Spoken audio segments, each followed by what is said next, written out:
it supposes that we had a spirituality, because otherwise there's nothing to, that we've sort of deconstructed. The topic of deconstruction, it seems and feels like it's more prevalent within the Christian circles, right? Because deconstruction is about your belief system. No, that's good. And that questioning is really important, because if we backtrack our beliefs, as Daniel, as you're talking, I'm thinking, if I backtrack my beliefs and then see what has this produced, that is a very important question for me. Is like, what is the fruit or the result of a belief? Has it produced something good? So the whole process of deconstruction for me starts with, I call it the pendulum effect. Hey guys, it's really, really good to see you again. Last time we got together, we had this really deep conversation. It led to all sorts of chat, and it was very, very cool. And so we've come back to chat amongst us. Daniel, where are you situated right at the moment? I just got to Orlando, Florida yesterday. Okay, but you're normally in Nicaragua, so I expected you'd be in Nicaragua. Normally I'm on Ometepe Island, Nicaragua, yep. Andrew, where are you? Yeah. How's it going? Good to see you all. I'm here in North Dallas. Been here the past about 2 years. That's cool. And Vernal, where are you at the moment? Hi, I'm in Goa, India. Okay, cool. And I'm in Australia, obviously. So we're definitely gathering around. So what we were talking about was deconstruction. It seems to be a really hot topic at the moment. Very much a bit of a buzzword, actually. It's kind of everywhere. We're asking questions, and people who are thinking are asking questions and looking far, far deeper. It's everywhere. We're deconstructing politics, religion, and, there's, with all the new information out there, and with all of that, all those options, there comes like dysfunctional and functional ways. And we know that, our beliefs determine the way we live and that. So I know from our last chat, we've been on a real journey of belief, and we asked there were a few questions. I'm just sort of recapping where we went that time. Big questions that we've all faced, like, is the church culture dead? Are the days of the church culture over? Is New Age really off limits? Do the church and the New Age mix? And is it science versus faith? That's one that's kind of really interesting to me. And what is exactly deconstruction? Because it probably means something to a lot of it's something different to each one of us.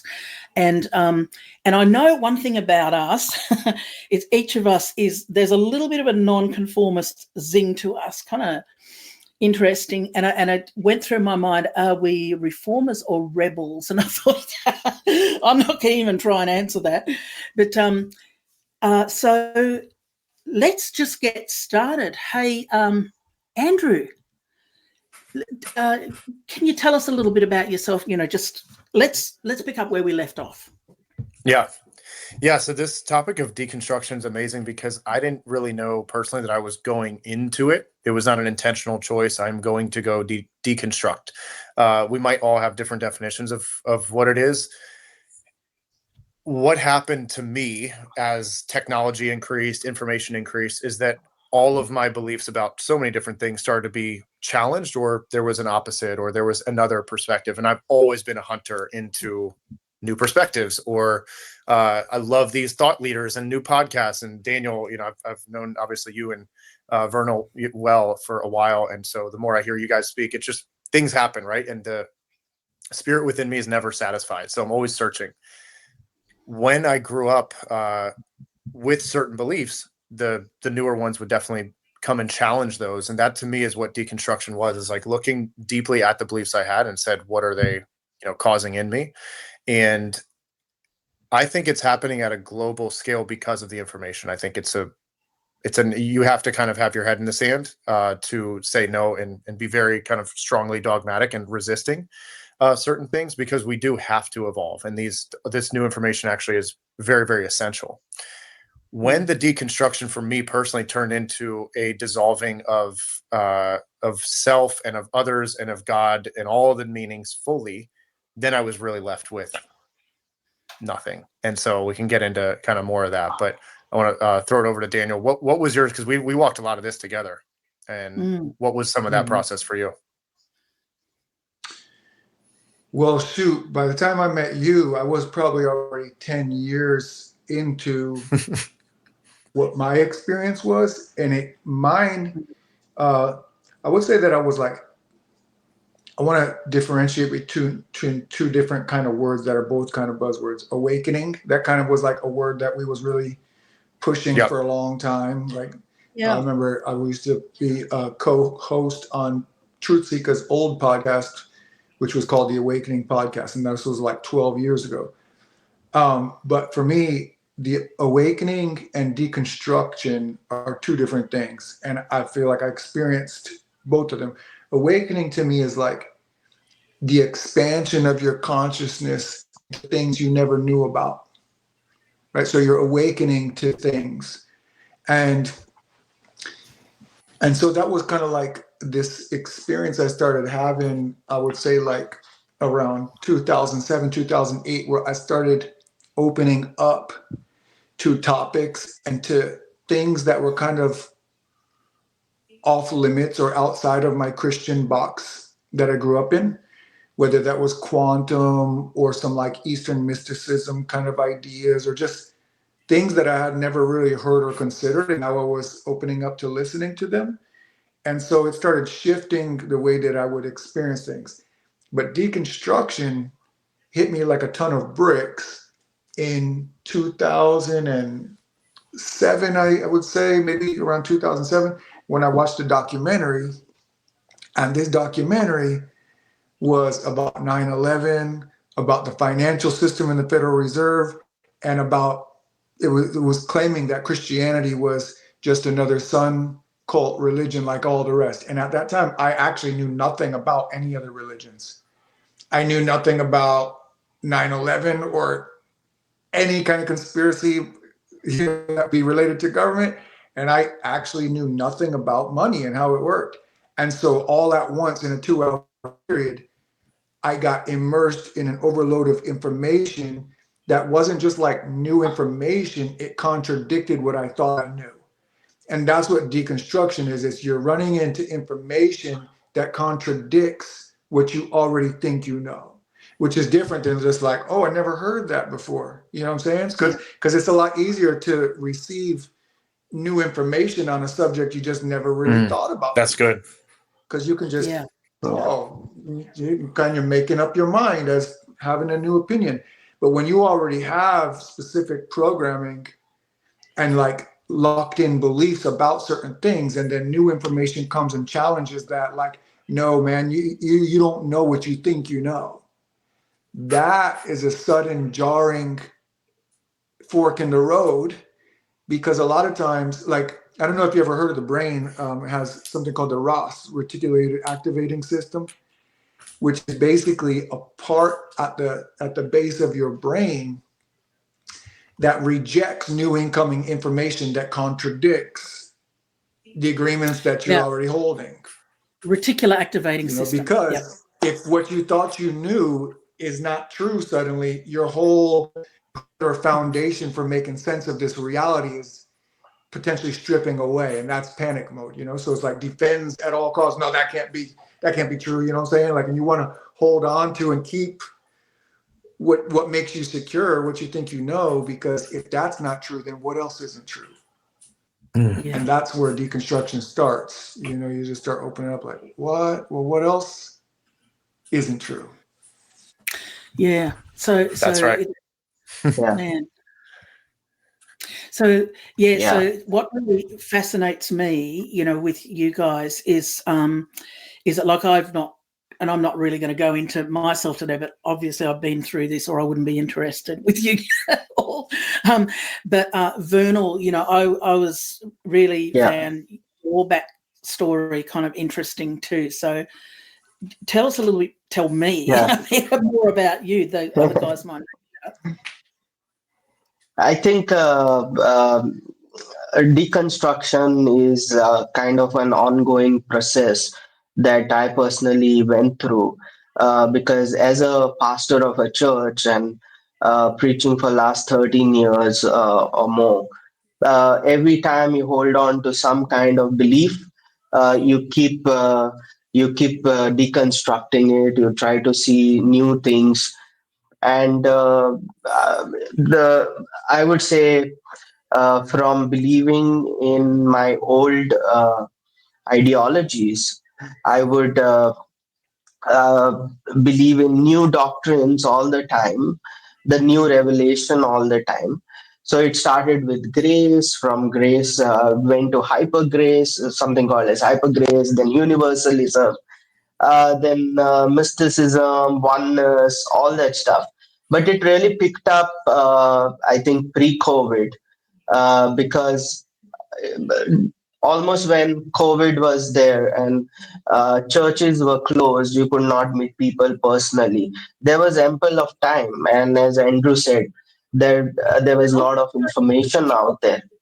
Sorry, can I just ask you, was this all while you were pastoring a church, leading a church? Yes, yes. That's interesting, isn't it? Yeah. So yeah, I was pastoring a church, and then the COVID came, and now we are not meeting people physically, personally. So there's a lot of time out there, and all that we can do is listen to YouTube, watch some podcasts, and then that's where it picks up. And as it's picking up, you are. It's like, wow, this is something new. Let's bring it out across to the church, and so I would also bring it across to the church, and to cut the story short, I my church from 100 people came down to 7 people.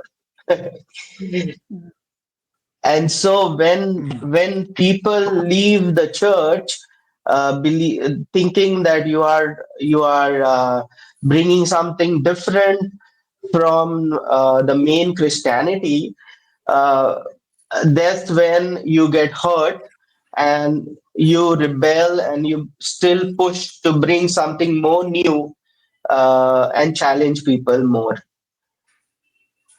You see. Yeah.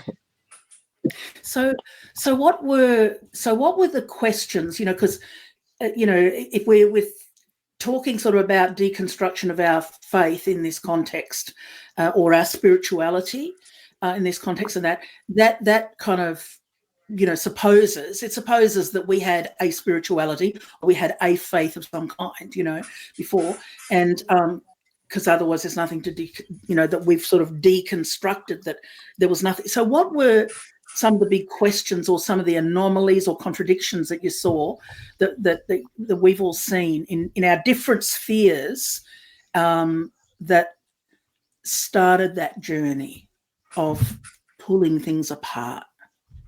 I want to just say this one thing real quick while it's come to me, is that the topic of deconstruction, it seems and feels like it's more prevalent within the Christian circles, right? Because deconstruction is about your belief system.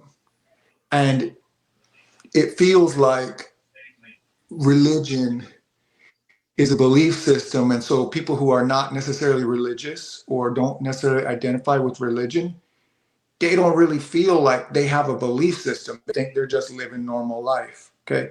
But the truth is, everybody has a belief system. That's right. And everybody at large in humanity right now is going through some level of deconstruction, because it's unhideable anymore. That from the governmental levels to the scientific, the theories that have been presented to us as fact, everything from just the food pyramid and the diet, and it's just all these things that have been presented to us as matter of fact are all actually being revealed that it's subjective, it's not what we thought. And so the whole world is going through a certain level of deconstruction, because it's reconsidering your belief system and beginning to examine what you took as fact and to start pull it apart. But it's easier to see that because we're so proactively acknowledging our faith. Our life is built on faith, that we have a belief system that we're basing everything on. But the truth is, everybody has a belief system. It's just a personal, subjective belief system or a more corporate agreement with what we're talking about believing. But at the end of the day, we have to recognize that all of us are experiencing what we believe. Yeah. This is so good. Is made out of words and agreements, and so everybody is experiencing belief. You know. Yeah. Just before Andrew, hold that thought, Andrew. It's just like just listening to you. You know, like hearing you again, Daniel. I'm just so glad. I couldn't imagine life without questioning. I couldn't, honestly. It's kind of like, and I've been down some rabbit holes, and some I pulled back from, you know, but because it was pretty dark down there. But I'm just thinking, oh man, I'm just so glad that, you know, for this questioning thing and that, although it did bring some pain. But Andrew, what was that thought? No, that's good, and that questioning is really important because if we backtrack our beliefs, as Daniel, as you're talking, I'm thinking, if I backtrack my beliefs and then see what has this produced. That is a very important question for me, is like, what is the fruit or the result of a belief? Has it produced something good? So, okay, so this is where I'm like seeing differences on, if I'm married, I can deconstruct a lot of beliefs around this person if they are going to change and they want to evolve and grow, but not deconstruct so much to actually divorce them, because it's a relationship and now it's based on connection to a deep enough point that says, you know what, fully be you. I want you to be free. I want you to be fluid. And I haven't constructed you into my image or my belief and controlled you in that way, because I don't like when that happens to me. So I don't want to do that to anybody else. I want it to be loose, to allow things to have life and not shut it down. So when the beliefs around government, which does impact our life, but it feels like at a distance, and many times when that gets deconstructed, it's like, oh, wow. And so it all depends on how tightly did I grip that belief and how personal did I make it? It's like, was my whole identity around the banking system being a certain way, and then I get red pilled and all this, you know, funnels down. Some people in that world, yes, their whole life kind of everything, Daniel, you just said.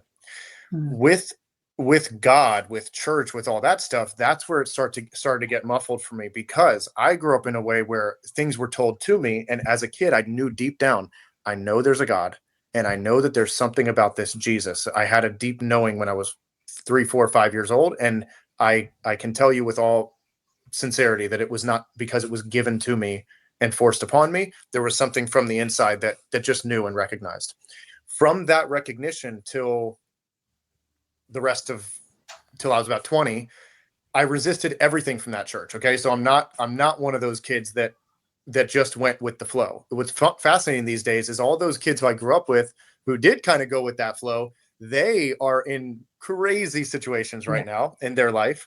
And the ones who did reject, this is fascinating, the ones who did reject that church and those belief systems that were handed to us and said, something feels off about this. Like, your child intuition is very, very sharp sometimes, and more than we give credit for, that innocence. And so knowing that there were certain weird frequencies that was coming out of this God and this Jesus that I knew was real, something wasn't transmitting to me. And I pushed it back so hard. And all the kids who resisted that are starting to really have some life change, because, and we all know this quote, the man with an argument is always subject to a man with an experience. Okay. So to have an experiential relational connection, okay, I don't care. I know Daniel, what I know of him, no matter what whisper comes and says, but he's this and he's that, but I know him. So you're subject to I know him more than what that little whisper was. That's what started to change. So what happened to me personally is I get into drugs. I resist the church. I'm literally the full on rebel and not going to that church and not believing a thing about it. The Bible made no sense. There's no pastor that had what I wanted. I didn't look up to any of them. Amazing family. I got to put them as an exception. I had an amazing family and very, very thankful for them. The church experience, and it went down. There was lawsuits. A whole situation happened.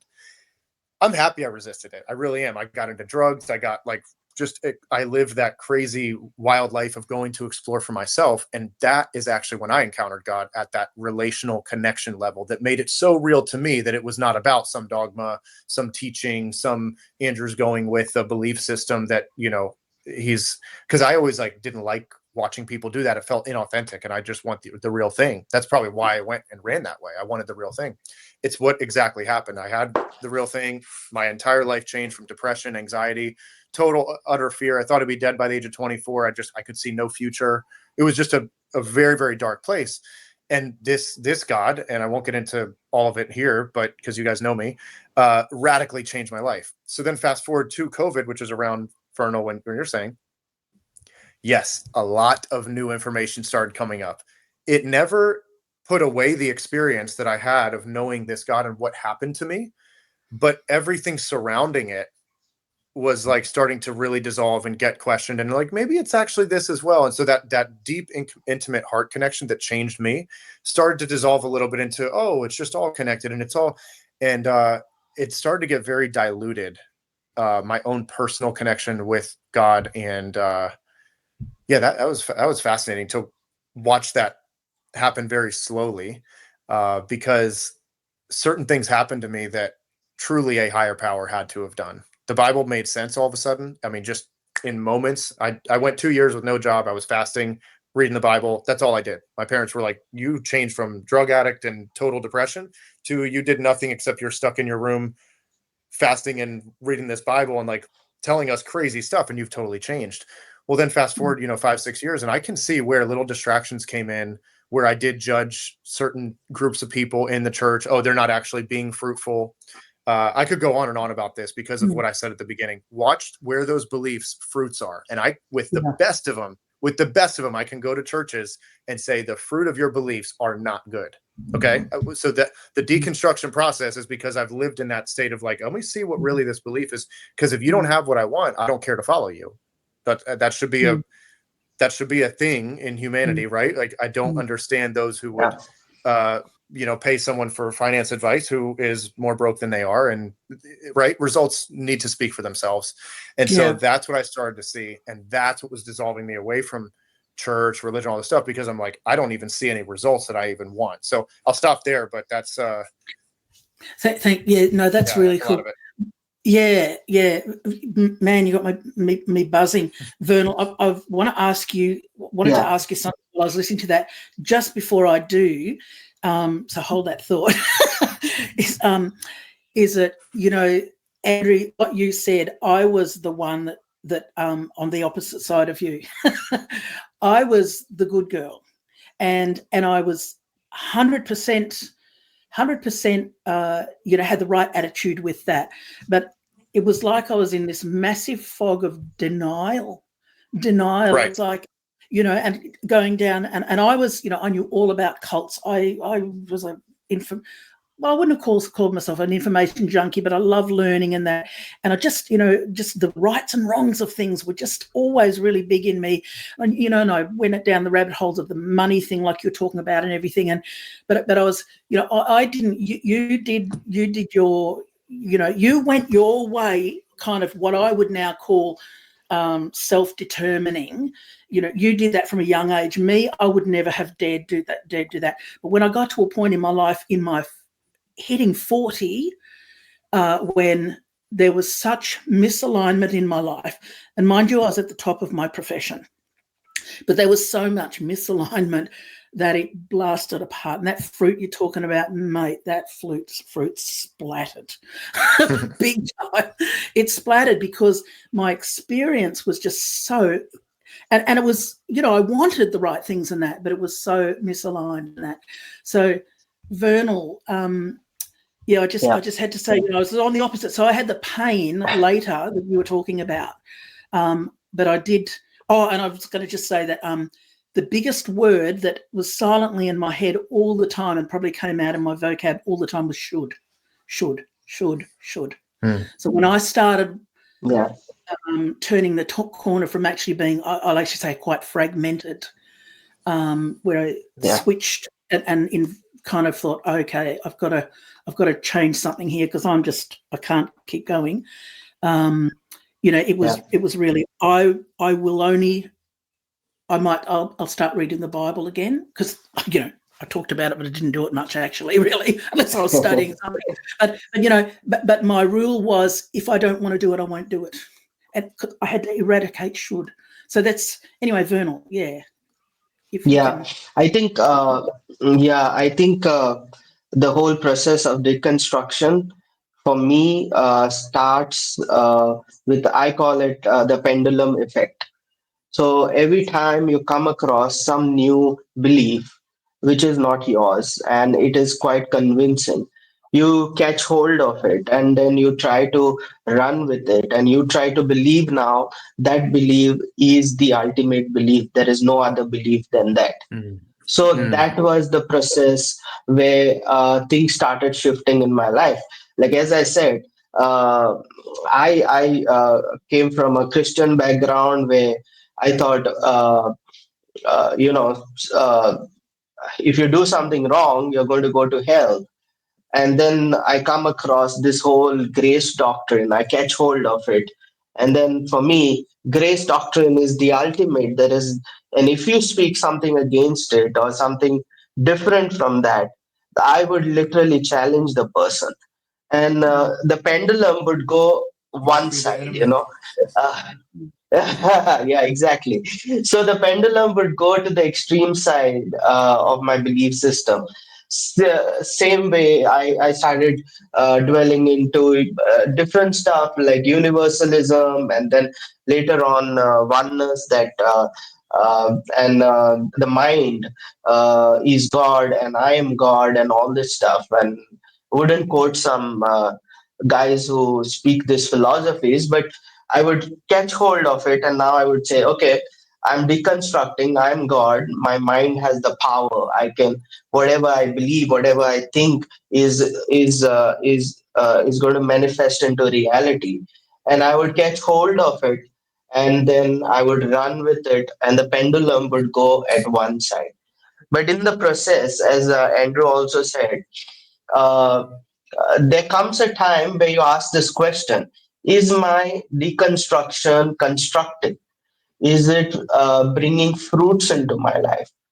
And when I realize I believe in all these things, in all these philosophies right now, and however, I'm not seeing the fruit, I'm not seeing any results, I'm not being as efficient as I was when I was just being a simple pastor, pastoring people, praying for them, praying for their healing.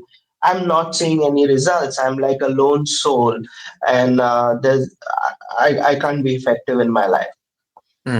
Yeah. So, like, that's, I hit it pretty hard. That's, that sounds like there's a lot of anguish in that. There's got to be. Am I right? Or Yes, yes, yes.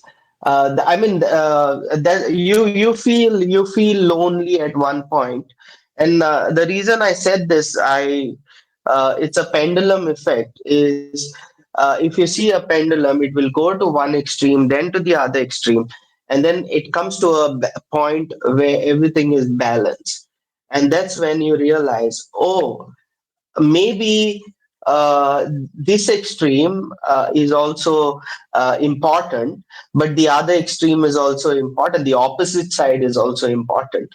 That's And right. you mature in revelation, you mature in your belief system when the pendulum comes to the center and starts balancing the both. And that's where I realize things need to balance out. Yes, so this is so good. Daniel, jump on this too, because let me just do an actual pendulum. So the oneness, and then the opposite of the oneness is everything is so utterly dogmatically divided. Okay, so we maybe grew up, I did, in it's you're in or you're out, you're good or you're bad, you're heaven or you're hell, and it's like really, really polarized. And then you go to this oneness thing that was really attractive to me because it felt very unifying in some ways, but then it will start to dissolve any uniqueness. Okay, now you're barely unique because you're just an expression, or you're just God being God, and I'm God being God. And by the way, we're all being really bad gods because of what you just said. I realize that too. It's like, if I'm literally going to this other extreme, that there actually is no higher power, because the I am of God, which is within me. And by the way, I do believe that and stand with that God is within all people. Okay. So this is the pendulum on a specific situation. And Daniel, I want you to get into this too, because I do believe in oneness in a radically different way on what that looks like. Okay. So, the divisions was really, I did not like that. It felt very dogmatic and limited, and hey, can't you see the unity in other people? And people couldn't. The oneness one dissolved the uniqueness so much so that now Jesus is not unique. The one that I know for certain changed my life. Yeah. Okay. So that was a really weird and tough one. I'm like, okay, so maybe he is just a, allegorical thing or whatever. And so it starts to dissolve a lot of things. And I'm saying I'm God. And I'm saying, then if I'm God, that means Vernal and, Liz and Daniel, you guys got to be God. But then I'm looking at all of our lives. I'm like, we're all being really bad God. So like, I hope there's something more to this. And then Daniel, you go, and then we'll come back to this, because then God turns into karma, being the actual judge based on your good or bad. So there's all these beliefs now in right and wrong that aren't really talked about, because, they're just walking out their karma, or, they don't, they're just let them be them. Okay. So enough of that belief, where that's why also now there had to be no morals either. And you could let people just freely be them, because everything's dissolved of any boundaries, which is also not healthy. You do that on a good sports team. Tell everyone that they're the quarterback. Do that in a business. Tell everyone they're the CEO. Do that in a politics. Tell everyone. Good luck on any of these. If there's no structure and no order, and we dissolve uniqueness, good luck on any of these things. This is the nature of the world. There will always be patterns, cycles, seasons. There will always be uniqueness and balance that is looking to be looked at. So Vernal, you said this perfect. And I think this is going to really unlock this conversation where we can go into specific ones, and also those two extremes, which actually you think they're polarized, but really you're polarized because you're on that opposite side. And polarization is one or the other on these two, right? Coming back to the middle, which is why I believe Jesus was crucified on the Golgotha, which is the place of the skull, in between two thieves, and the thieves are the two eyes that show that you're locked into one or locked into the other, and Jesus is the tree of life, unifying it all. This is where he has been my door into the mysteries and into the revelation, and shown me a beautiful oneness and a beautiful connection in God within all, while also showing me the beautiful boundaries and uniqueness and divisions that are very beautifully healthy for those opposites to happen. Okay, go ahead.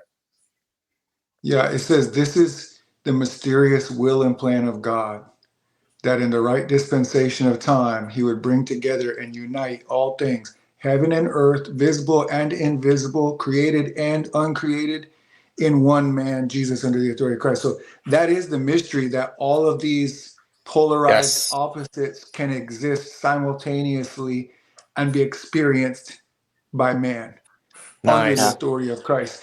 Now, I got two things I want to say something real quick, but unfortunately this mic that I'm on is eating up my battery faster, so I'm going to pull it out.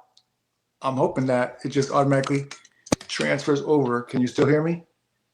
Yes. Can you hear me? Yeah. Okay, so that's just going to be my regular default mic now. Okay, so while you guys were talking, two things were coming to me. One, as Vernal was talking about how the pendulum swing, one of those pendulums, when you start understanding the subjective nature of belief, then we start almost like disdaining belief, like, well, that's the problem. All you guys believe stuff. It's not about believing, it's about knowing, right? So we make it all about knowing and knowledge and experience.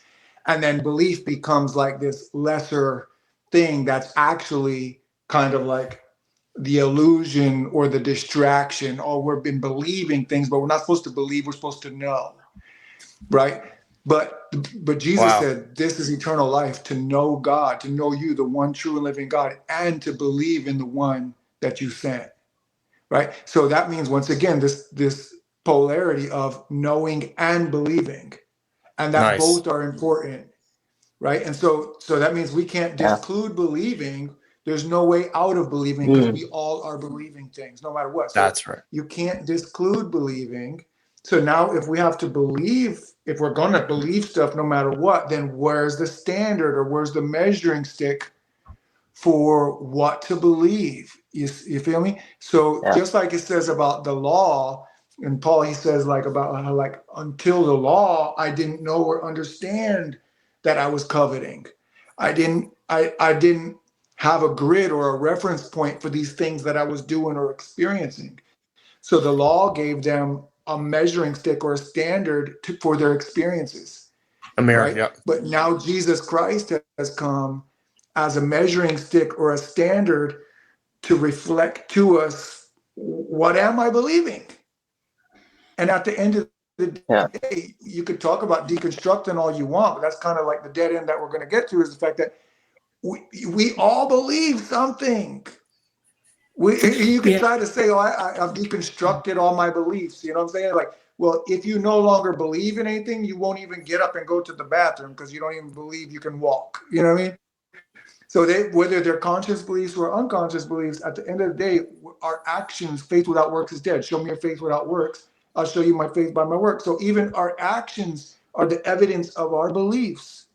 We are acting out our beliefs. So if we don't put the microscope on what do we believe, and if we're all these believing creatures, then that's what's so powerful about Jesus is it's a revelation of something to believe, and that's something that we believe in or we come to agree with.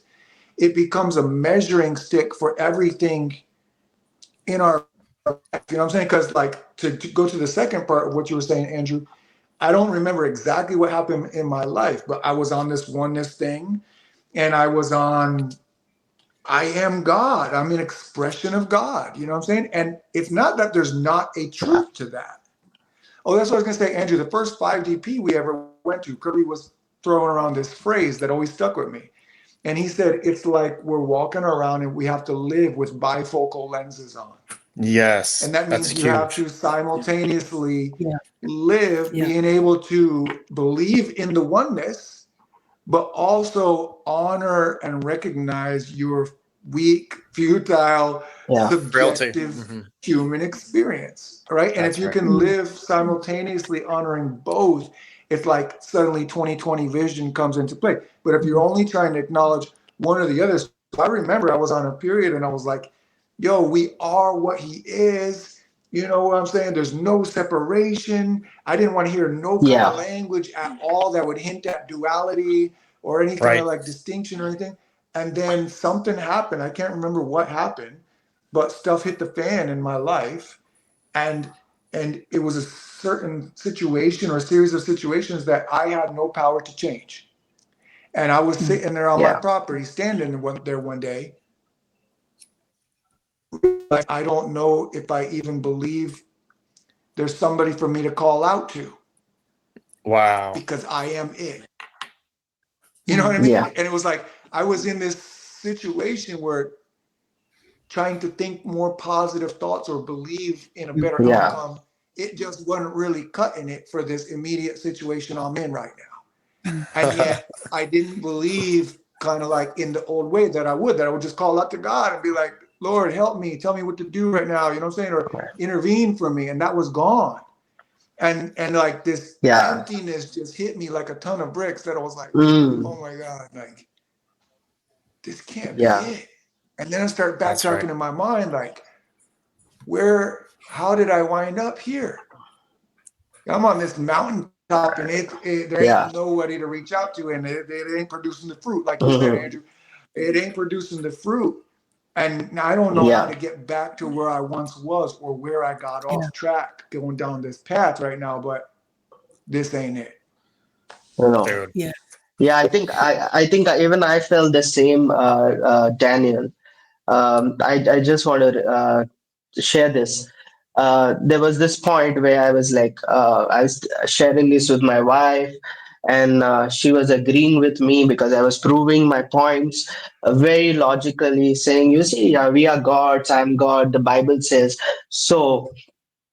And at one point, we both are believing the same, and we may wake up in the middle of the night, and literally we are crying because somehow we feel and emptiness and loneliness, and you feel, since I am God, the whole responsibility now lies on me. And how am I going to do all this stuff? How am I going to achieve all this? There's no one to cry out to, there's no one to speak to, there's no personal relationship with somebody who is external, whom we call as God. We look forward to, and that was like a very bad thing at that point, to look at God as somebody who is external. And that feeling is very lonely, and that feeling is so empty. We literally cried, and then we would try to convince ourselves, oh, we are crying because we are picking up a new belief system, and our mind is trying to our mind is reacting towards it. But yeah, that's how we would feel. Yeah. Wow. Something Yeah. what you just said right there too, bro, is another experience that I had along the journey that was it put so much pressure on. Now I walked out Yeah. different things in my marriage, right? That were very hard. It was very hard. And both of us, had contributions to the situation. But when you think that you're God, or that everything is a quantum reflection and everything you're creating, everything, it's like you take out the part that the other person plays as a free will conscience too, right? Because we're all these overlapping circles, Yeah. and That's we're right. all interacting and engaging with each other's choices and free wills and all that stuff. But when you think you are God, all the weight of the responsibility of the way things are playing out and what's happening in your life, you take it all on Mm. yourself. It must be because of something you've done. And you like Mhm. overanalyzing, what have I been doing, or my thoughts that I'm having, or how did I create this situation? And you start taking on the full weight and the responsibility of everything going on around you, as if you must be Yeah. creating it, because and it's like, in doing that, you're also, you take away the power of each other individual person, as if they're not contributing with their choices and consequences to the things we're all experiencing. Yeah. That's good. That's me personally, bro. You broke it down, did some heart surgery on me with that one, because that's exactly what it caused in me. Because I already had default mechanisms prior that was hard on myself and all this stuff anyway. So then you put that responsibility that you guys just described. It's exactly what happened. And now everything's a reflection. I caused it from here and there. Very, very, very stressful. And it's a Mm. pride to even take that on, and Mm. and Yeah. then, do we need each other? Yeah, we do. Like, we're all living in a world where everybody is needed. We're on computers that someone else Yeah. built. I mean, really, when you break every last thing down to what you ate Yep. today, to the bed you're sleeping on, we all need each other. And this is another big one with the external God that you talked about, Vernal, Yep. because same thing. Yeah. External God went away. That's not a good place to be. What happened is I realized that after that happened, then it came back and started the reconstruction of realizing that if you went to go get a chiropractic adjustment, you could not do it on yourself. There are certain things that other hands have to Yeah. do for your back to align you. Mm. And you Mm. cannot. I can crack my back all day. I can do a lot of good self adjustment, but you need another set of hands on your back to align you. And that was a big one I had probably last year. It came to the fullness, but I was like, man, I truly need other people. I need an external God. I need Yeah. you guys to be external from me. And I need to just be safe and secure in the little cell that I am in this grand body. There's the oneness, the body. This is described in the Bible. The Bible's fully opened up to me, even going down this all these new deconstruction things and oneness, whatever. I still would weigh it to the Yeah. Bible. I couldn't help it. That thing still had a grip on me in a most beautiful way. It still wanted to align with the Bible. I would just find it where I would find it, and then I would put away where I didn't want to see certain things. Now it's reopened it in such a profound way where it is actually saying everything in those distinctions. And that's why this doctrine for me doctrine's a charged word, but let's just say a description of life and reality helped me a ton. Is this up, Yeah. and this down. In the Yep. up, Yeah. high place, things are unified as one. However, in the ground, man and woman that we are, in the earth realm, we're not there and not here. We are spirit beings there, but down here in the earth realm, we have these nervous systems as well. So we can now see it's like a Bluetooth connection. You need the device and the information. We are not just the information, unless you want to be, and then go kill yourself, right? go cut your body open. And this is another thing with the oneness thing, is they actually deny the power of blood. I won't go down that path right now, but because we're just having a earth experience, and again, there's a million different ways of describing this, but we're just spirits. It's all an illusion. Yeah. Okay. So there's a lot of different paths to go down on that one, but that's where the Bible reopened up to me, and I can see it all differently again, in its wholeness. Yeah. I'd like to tease that out later. Yeah. Sorry, Vernal. I think I think I resonate with the up, the down. That was what brought the turning point for me to reconstruct from deconstruction. Right. Because at that point that I was doing a bit of studies on Kabbalah, and as I was doing that, um, um, and at that point I saw that I'm not being effective. I'm not being uh, functional. In I can't see myself being used the way I used to be. And that's when I met, I think, Kirby. And when I met him, he said, I went to him and I said, why is this happening? And he said, go back and reflect on this and come back again. And as I was, those days he was talking about the up and the down. But I could not resonate with him because I was at the other side of the pendulum. But because I was also doing the study on Kabbalah, in Kabbalah you have the 10 sephiroths, right? From the Kether, the top, and then the last one down is Malkuth. So the concepts and ideas on top get materialized at the down sephiroth. So I started realizing, oh, this stuff has been there with people for a long time, and it must be something really important.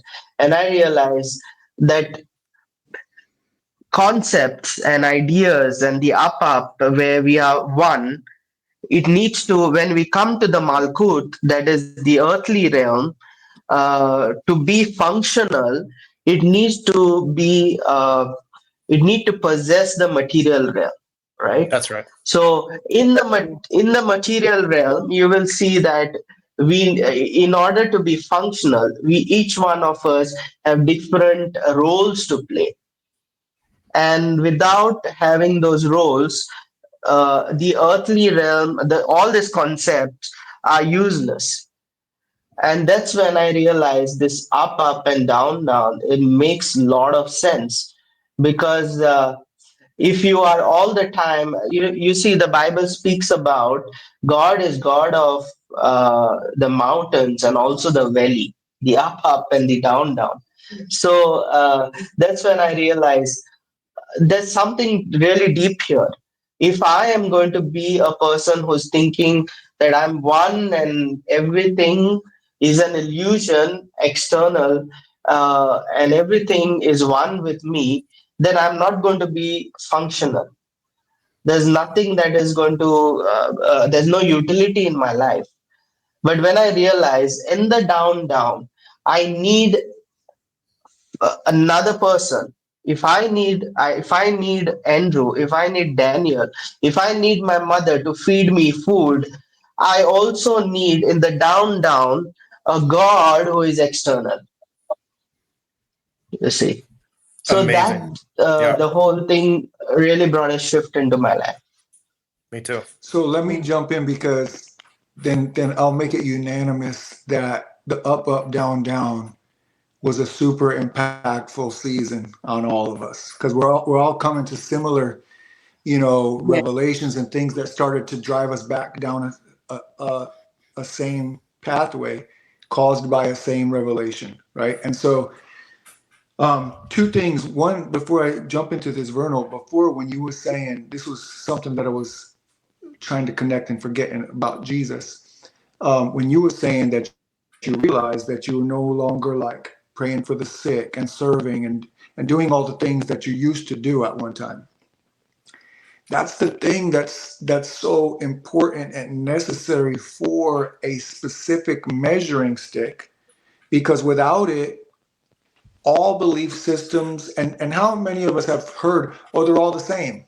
They're all basically saying the same thing, right? But when you look at there's these two polarized opposites because we're talking about up, up, and down, down. And so there's one is the selfless love, right? It's just serving all others and Mm. and taking, what does it say? Um, they how does this one verse that says something like they love their own lives not Not unto unto the death. death or something like that? Yeah. So like that's a specific way of life.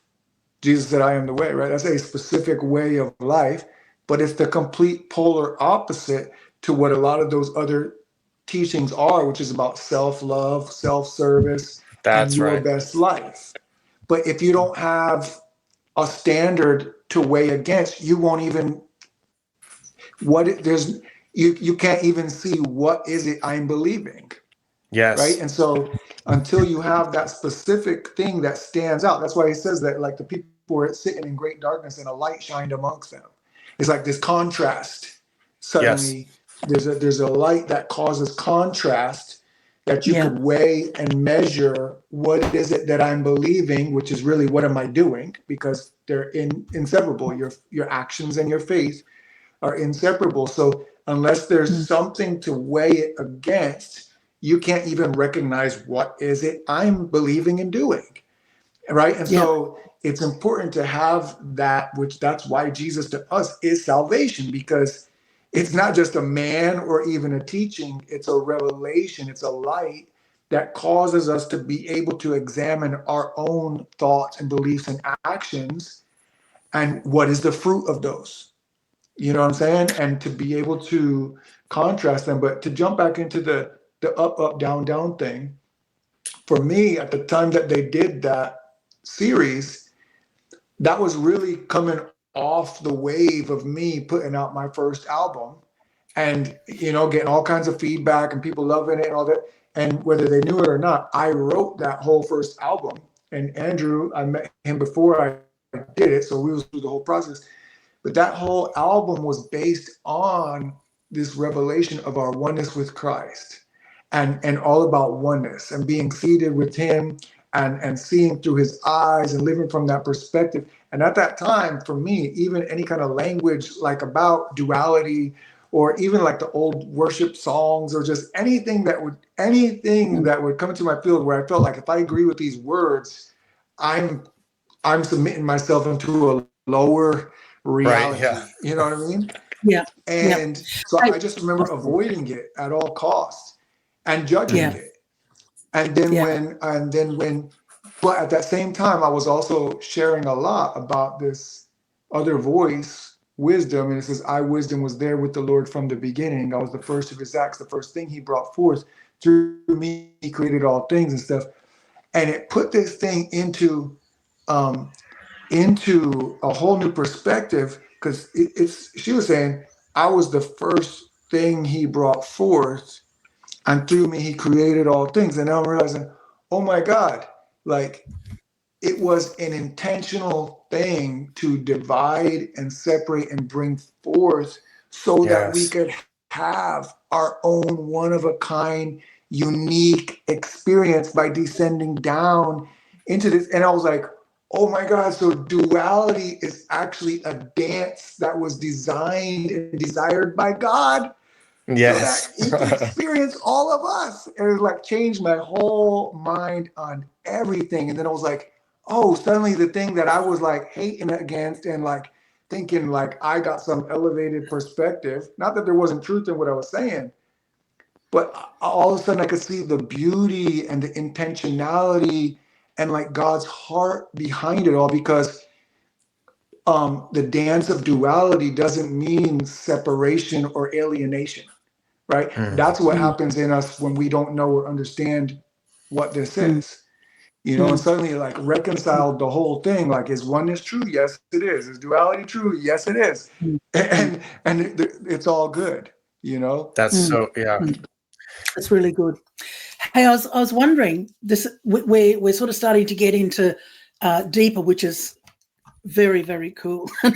And I'd like to shift soon, but just kind of want to perhaps when we just might take a few seconds or something, but just kind of also bring into mind a little bit of a shift too, that, you know, thinking about the stuff that's sort of, you know, going into the new age and science, you know, those questions as well.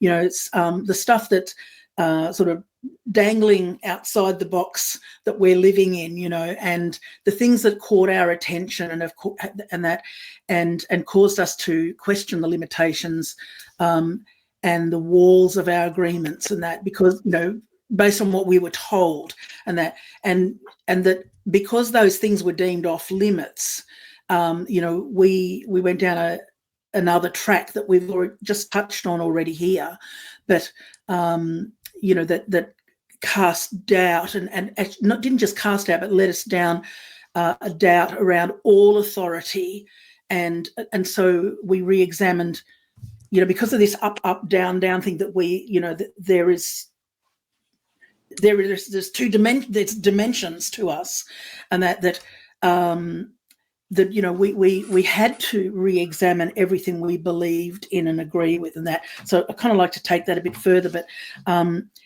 just before we do, you know, I think that up down, we will come back to that, but you know, I want us to tease this out a bit more, but that it struck me as you were all speaking, how, you know, when anything is measured by, Daniel was saying about by the law, you know, that there was a place, you know, whenever we bring in measurement and versus I am, you know, the great oneness that I am God, it only takes, like, here's where my practical, I'm not all practical, but my practical brain does kick in, and I'm thinking, okay, I just had an accident, and so if I'm God, well, I need an ambulance person, and that, it's like, it sounds so ridiculously simple, but it's, and it also, without that measurement of conscience, because you talked about conscience too, without that measurement, where is our conscience, I should say, because where is my conscience? Because if I'm doing what is right to me, you know, I am God, I'm, you know, right to me, and I'm in karma, all that, then what about effect on other people? You know, what's That's done right. to them, what's not done to them, you know, and then I have the audacity to get all in arms about justice in the world, which I feel really strongly about. Now, it's like, well, what about justice in my family? And what about justice in my closest relationships? It's like, what about if I'm the unjust one? But aren't I God? So these are all the like, That's it good, Liz. Yeah. pulls your brain. It's like, actually, you can't stay in your brain and process that. That's that unbelievable disruption. So, yeah. This is really good. This is really good. If we become God and take on that only without the human experience and our limited nature and all the limitations and the down, if we just take on that, we then have to be the judge of right and wrong, of how things should go. We all have a feel of justice. There's certain commonalities that every human enters the earth with. We do have a sense of innocence and guilty. We just do. I don't care who you are, where you're from. The most oneness, new age, or any guru or whatever has that as well. They just have a different determiner of where that comes from. And some will push it to an afterlife for karma to deal with. But in this time, they'll be extra tolerant of it. And they're just the negative polarity acting it out, and that's that. But I think to sum up everything would be motive, what you said, conscience and motive, being self, and then that now starts tainting love. Okay, so even love, how is love defined? Because that's the other commonality that every human has a desire for.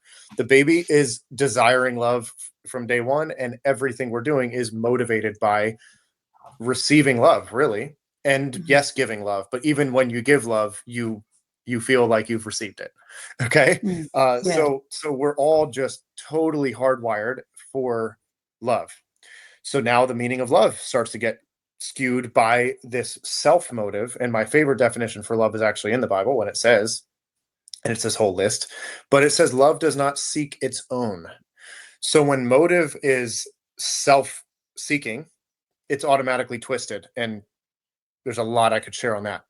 But what you just said, Liz, was really good, because now we become the judge, and we don't know that when we're just seeking our own, it is impacting someone else negatively. And we're the very one saying, but there should be justice for the innocent over here. And you're like, but you just, right? So now where is that stick, measurement stick, and where is that happening?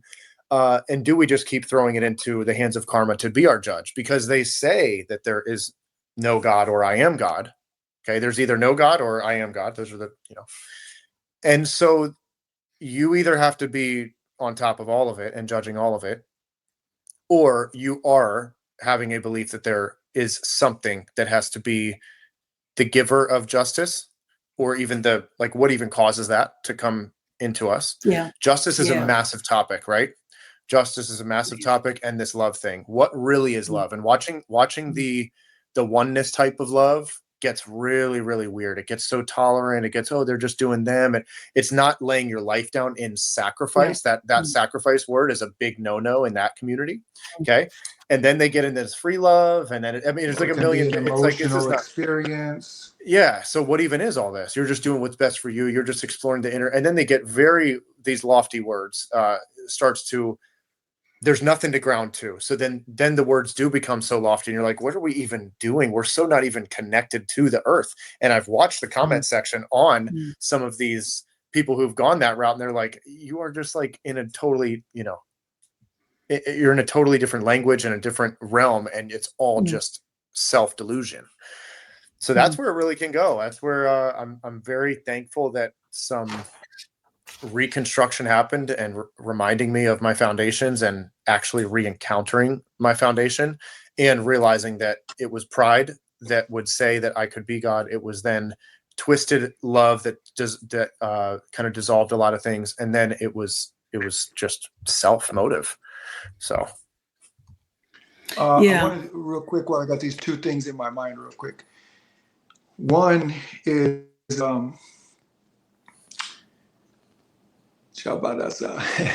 one, I was just thinking, because you say you were going to dive a little bit into like the science and New Age and these things that were kind of like out of our realm of understanding, or outside of our box or whatever. And I think it's good to state, or kind of like portray, because it'll change a little bit of the rest of the conversation, how it's perceived. And I want to say that probably all of us at one point in time, because of our spiritual journey, our relationship to church or the Bible or man's interpretations of it, we lived inside of a box of restrictions and limitations, where there was a lot of stuff that was existing outside of that box, and that the regulations were put on those things for us by other people, determining what was off limits, or what was satanic or demonic or heresy, or all these different words, right? That set walls, and then this whole world that's outside of that. And I think that I can speak for myself, but I think it would apply to each of the other people on this call, that currently I'm living inside of a world where everything is inside my box, meaning there's nothing outside of or off limits of my box of reality, because my box of reality is a God who contains everything. And that although there may be a perversion or a distortion of each or everything that exists, but there's also a redeemed, reconciled, purified version of everything that exists. So if that's, scientific explanation, if that's talking about energy and frequency and vibration, if that's what everything that exists in him, because of him, for him, by him, through him, for his good pleasure. So it's this ultimate redemption, because I think it's important that we state this now, because a lot of people, why they don't want nothing to do with church anymore, or religion, or the Bible, or whatever, is because they've experienced that extreme oppression or suppression of freedoms and That's right. limitations and restrictions by other men, telling you what you can or can't look at or Yeah. explore or or believe in or whatever. And so even if there's truth to that, sometimes when our choices are given to us by somebody else, there's this desire to rebel against that, because there's not freedom in that. It's not you coming to that conclusion for yourself or because you've experienced something. And so having to live by secondhand, information or choices dictated for you, eventually it'll get to a place. It's the same thing with a marriage, right? That's like a very controlled relationship or something. If your experience isn't because you have the freedom to choose what you believe and what you experience, it will only last so long before there's a rebelling against that. And so I think it's important to state that, hey, there is a place within church, within the body, within biblical understanding, within this, where tradition is not bad. It's an amazing thing to stand upon, but where there's freedom that includes the exploration, the experimentation, the experience and the inclusion of all things that exist in a holy, righteous, redeemed way. Because I'm sitting here today and I don't have to choose between church, religion, new age, science. All of those things are included in my understanding of reality, and it's all good. It's a balanced reality. And so I think that's important, because most people feel like they have to choose, right? We've got to choose between this or between that or between that. And so that you're forced once again into these limitations and these restrictions that will never satisfy, because you are all of it. You are all those things. So until we have the freedom to explore and have the conversations about all these things, we can actually never come to know ourselves fully. And that's what we're really after. We're really after understanding fully who we are and what we are. Yes. And in order for that, you have to be able to include all these things. Yes. Okay. So we're going to take a 5-minute break just so we can all just, grab a glass of water or something. But just before we do, what you just said, Daniel, it's like you're pointing to conscience there, all the stuff out there with rules, whatever that was, you're pointing to conscience. And so because living by rules, which was our experience, our rejection of living by rules or rejecting that, rejected conscience. And it's kind of like, well, conscience, if I'm God, I don't keep harking back to that, but if I am God, that side of the pendulum, well, where does that leave my conscience? And what about then there's the whole question of like, okay, hang on, is my conscience alive or is it seared? Like can you really say that a serial murderer, can you really say that they do that with a clear conscience? No, it has to, there's some, and how can we have a clear conscience? How can we have an acute conscience, remembering that I can't survive without other people? So I have to have a conscience both ways, sort of for myself in relation to others as well. But how can I have a conscience that works, that I can hear, that my heart can hear, and without, how can I have a conscience without being really honest with myself? So what we're talking about here today are some really questions that we've had to be very honest with ourselves, because we've had to, in our own individual journeys, have had to sort of come to points of like, well, to keep our minds and sanity and lives is to, oh, I was wrong. So let's come back and talk a little bit more about that.